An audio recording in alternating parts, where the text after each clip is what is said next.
Hello guys, Radhe Radhe. कैसे हैं आप लोग? आई होप आप लोग बहुत अच्छे से होंगे, बहुत मज़े में होंगे और बहुत स्वस्थ होंगे।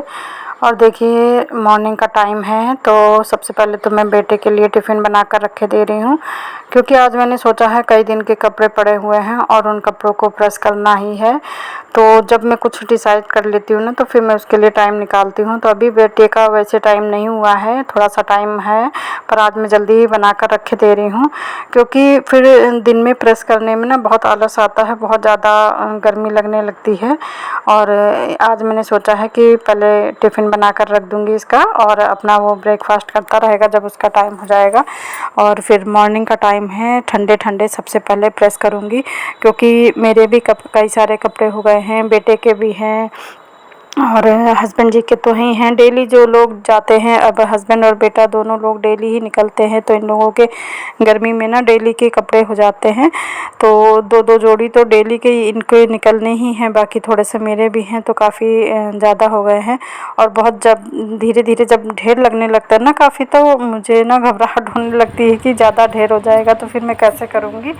तो यहाँ पर देखिए, मैं प्रेस करने बैठ गई हूँ और गर्मी बहुत ज़्यादा लग रही थी, तो सामने से मैंने कूलर चला लिया है, तो कपड़े मेरे उड़े जा रहे हैं। और अभी बेटे का कॉलेज का टाइम नहीं हुआ है और उसकी थोड़ा सा भी तबीयत भी गड़बड़ लग रही है, सर्दी जुकाम हो गया है, तो वो भी अभी लेटा हुआ है। तो बस अब वो नहा धो के निकलेगा। और अगर ब्रेकफास्ट बना के रख दो ना, तो कौन जा रहा है, तो इसकी मतलब ज़्यादा हड़बड़ाहट नहीं होती है। और अगर मैं पहले प्रेस करने बैठ जाती, और टाइम तो अभी काफ़ी है उसके जाने का, पर अगर मैं पहले ब्रेकफास्ट ना बनाती तो मुझे भी टेंशन होती और वो भी कहता कि नहीं मम्मी, देर ना हो जाए मुझे। तो मैं इस वजह से पहले वो काम कर दिया जो ज़रूरी होता है हमें ना, वही पहले करना चाहिए, क्योंकि प्रेस करना इतना ज़रूरी नहीं है, वो तो ज़्यादा कपड़े हो जाते हैं। तो इस वजह से मतलब मैं करने बैठ गई। और मतलब बिना प्रेस के हम कहाँ रखें इसको, बाहर इधर उधर अलमारियों में रखो ना, तो वो बिना मतलब प्रेस वाले कपड़े तो कायदे से रखे रहते हैं, अगर एक बार को बाहर भी रखे हैं तो अच्छे लगते हैं देखने में। और बिना प्रेस वाले जो बाहर रखे रहते हैं तो वो देखने में भी ख़राब लगते हैं, पूरा रूम ना फैला फैला लगता है। तो इस वजह से मैंने कहा आज मैं मॉर्निंग में ही सारे कपड़े प्रेस कर लूँगी। तो अब टेंशन नहीं है, क्योंकि टिफ़िन बना कर रखाई हूँ। अब इतना छोटा बच्चा तो है नहीं कि लेके खाएगा नहीं, तो वैसे भी जब तक वो नहा धो के आएगा तब तक मेरे कपड़े प्रेस हो जाएंगे, तो फिर उसको ब्रेकफास्ट भी लगा दूँगी। और यहाँ देखिए, जो नई वाली कुर्तियाँ थी उनको भी धुल के रख लिया था, वो भी प्रेस करने को हैं। यहाँ मतलब काफ़ी सारे मैंने कपड़े प्रेस कर डाले थे जल्दी जल्दी, और अब 2-4 दिन की फुर्सत हो जाएगी। फिर 2-2 जोड़ी जब डेली निकलते ना, तो 3-4 दिन में ही काफ़ी कपड़े हो जाते हैं। तो यहाँ पर पूरे कपड़े मेरे प्रेस हो गए हैं। और इसके बाद आज मैं गर्मी के लिए थोड़ा सा ब्रेकफास्ट बनाने जा रही हूँ, क्योंकि काफ़ी दिन का भी मैदा रखा हुआ था। एक दिन तो मैंने आप लोगों के साथ शेयर किया था कि मैंने नमक पारे बनाए थे, तो आज मैं आप लोगों के साथ शेयर करूँगी कि बिना बेले बिना काटे मैं इसके नमक पारे मैदे से कैसे बनाऊँगी। नहीं, नमक पारे क्या, मैं शक्कर पारे बनाऊँगी जो मीठे वाले होते हैं, क्योंकि जैसे कहीं से आओ ना तो थोड़ा सा मीठा खा के पानी वानी पीने का मन करता है, तो इस वजह से। और मैदा रखा था तो मेरे माइंड में आया कि लाओ वही बना देते हैं। अब क्योंकि गर्मी बहुत ज़्यादा है, तो मैं उसको बिना बेले ही ऐसे ही बनाऊंगी, तो आगे आप लोगों के साथ शेयर करूंगी कि मैंने उसको कैसे बनाया है।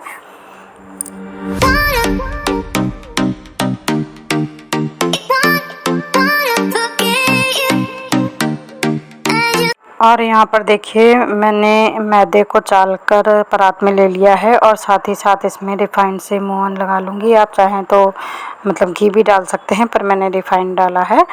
तो यहाँ पर अच्छे से मैदे के साथ अच्छे से मैश कर लेंगे पूरा, मतलब दाना दाना ना रहे, अच्छे से इसको दबा दबा के पूरे मिक्स कर लेंगे हम। तो मोहन हमें इतना रखना है कि हम जब इसको पूरा अच्छे से मिलाने के बाद मुट्ठी बांधे ना, तो हमारी मुट्ठी बन जानी चाहिए। तो सबसे पहले तो इसमें जितने ये गुलटियाँ होती हैं इसको सबको हटा देंगे हम, और अच्छे से आटे के मैदे के साथ इसको मिक्स कर देंगे। तो ये देखिए, हमारी जब हम मुट्ठी बांधते हैं ऐसे बनने लगे, तो समझ लीजिए कि मतलब हमारा मोहन जो है वो पर्याप्त है। आप चाहें तो इसमें थोड़ा सा और डाल सकते हैं, ये तो फिर आपके खाने के ऊपर है। अब हम इसे थोड़ा थोड़ा पानी डाल के इसका पूरा अच्छे से डो बना लेंगे। सॉफ्ट डो बनाना है, ना टाइट रहेगा ना ढीला रहेगा। तो यहाँ पर देखिए मेरा जो मैदा है वो कंप्लीट हो गया है। अब इसको 5-10 मिनट के लिए रख दूँगी। और साथ ही साथ मैंने आटे के साथ भी ऐसे ही किया है। आटे को चाल लिया है और उसमें थोड़ा सा मैदा मोहन डाल दिया है और उसमें हल्का सा नमक भी डाला है, बहुत ज़्यादा नहीं डाला है। तो नमक अजवाइन भी उसमें डाला है। और अब ये दिखाती हूँ मैं, जैसे मैंने एक लोई ली है, बिना बेलने वाला काम करूँगी मैं इसमें। तो एक लोई ली है मैंने और उसको कैंची से, देखिए किचन वाली कैंची लीजिए और इस तरह काटिए। तो यहाँ पर लंबे लंबे एक डिज़ाइन जैसा निकलता रहेगा। और ये क्योंकि हम मीठे वाले बना रहे हैं ना, तो ये थोड़े से मोटे होते हैं तभी अच्छे लगते हैं। तो यहाँ पर हमें कोई शेप देने की ज़रूरत नहीं है। अगर आप परफेक्ट हैं, हाथ आपका बराबर चलता है, तो एक साइज़ का लगभग हम आइडिया ले लेंगे कि हमको मतलब जैसे आधा इंच के टुकड़े निकालने हैं, कट करने हैं, तो वैसे ही निकाल लेंगे। तो यहाँ पर देखिए मैंने लोई ली है और कैंची से बस इस तरह कट करते जाओ। तो ये ना बहुत जल्दी बन जाते हैं। आप चाहें तो तेल गरम करके उसी के ऊपर काटते जाएं तो भी हो जाता है। पर यहाँ पर मैं फ़ैन में बैठी हुई हूँ, फ़ैन के नीचे, और यहाँ पर बना रही हूँ इस वजह से क्योंकि किचन में बहुत गर्मी है। और ये देखिए जो रेड कलर का दिख रहे हैं ये आटे के हैं, तो थोड़ा कैमरे में ये रेड आ रहे हैं। तो इनको तो मैंने बेल के बनाया था।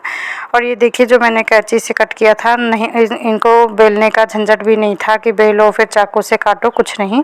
बस आटा लगा कर रख दो और छोटी छोटी लोइयाँ हाथ में लेते जाओ और कैंची से कट करते जाओ। तो देखिए इस तरह के लंबे लंबे जैसे छुआरे के बीज होते हैं ना, उस तरह के आप शेप निकालते जाएंगे। तो ये ना बहुत ही जल्दी बन जाते हैं। आप चाहें तो नमकीन बनाइए, चाहे मीठे बनाइए, कैसे भी बनाइए, तो ये बहुत अच्छे लगते हैं। और जब हम मोहन ठीक ठाक डालते हैं ना, तो ये बहुत खुशखुशे से बनते हैं, तो काफ़ी अच्छे लगते हैं खस्ता करारे से। तो यहाँ पर इनको मैंने तल लिया है क्योंकि फटाफट से बन गए हैं। और इसी के साथ ही मैंने जिसमें ये वाले भी तल लूँगी। ये मैंने आटे वाले बनाए हैं क्योंकि मैदा नुकसान करता है। अब जो मैदा बचा हुआ रखा था वो तो मुझे बनाना ही था, साथ ही साथ इसमें हल्का सा नमक पड़ा हुआ है। और मैं इनके दोनों के ही मैं मीठे बनाऊंगी। पहले मैंने सोचा था नमक वाले सिर्फ नमक के रहने दूंगी, पर सबने मना कर दिया कि हम नहीं खाएंगे नमक वाले।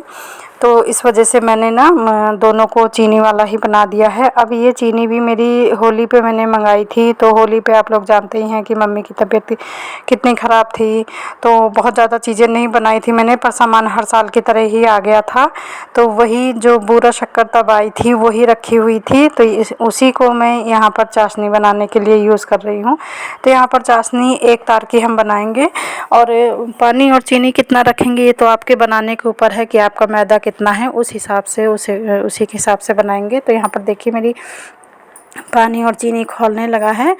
तो 2 मिनट हो गया है खौले हुए। तो मैं चेक कर रही हूँ कि अभी तार तो अभी नहीं बना हुआ है। तो सबसे बड़ी बात है कि जो ये हम शक्करपारे बनाएंगे तो इसमें जो चाशनी हम बनाएंगे वो एक तार की चाशनी होनी चाहिए। तो अभी तो मेरा कुछ नहीं है, देखने से ही पतली लग रही है। तो अभी तो मुझे इसको करीब 5 मिनट पकाना ही पड़ेगा।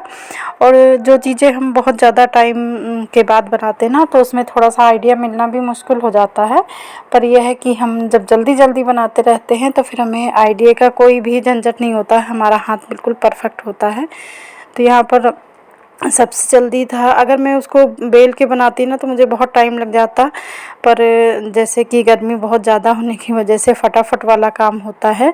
तो यहाँ पर अब देखिए मेरी चाशनी में थोड़ा सा गाढ़ापन आने लगा है, पर अभी भी मेरा चाशनी का जो तार है वो नहीं आया है। बस ये है कि गाढ़ा होने वाला है ये, मतलब और जैसे ही गाढ़ा होगा तो इसमें तार बनने लगेगा। अभी तो नहीं बन रहा है। तो यही मैं कह रही थी कि मैदा जब रखा हुआ था तो मुझे जब बनाने थे तो मैंने इसमें फटाफट वाला काम किया, जो काट लिया। और जितना टाइम मुझे बेलने काटने में लगता उतनी टाइम में मैं काट के और तल चुकी। और बस चाशनी में जितना टाइम लगेगा, बस मतलब आप 15-20 मिनट में इसको तैयार कर सकते हैं अगर कैंची से काटने वाला आप बनाएंगे। तो यहाँ पर देखिए मेरी चाशनी होने वाली है। और जैसे ही चाशनी हो जाएगी तो उसमें मैं इसी कढ़ाई में मैं जो मैंने वो डाला बनाया है मैदे वाले, तो वो तो उसमें कुछ नहीं पड़ा हुआ है।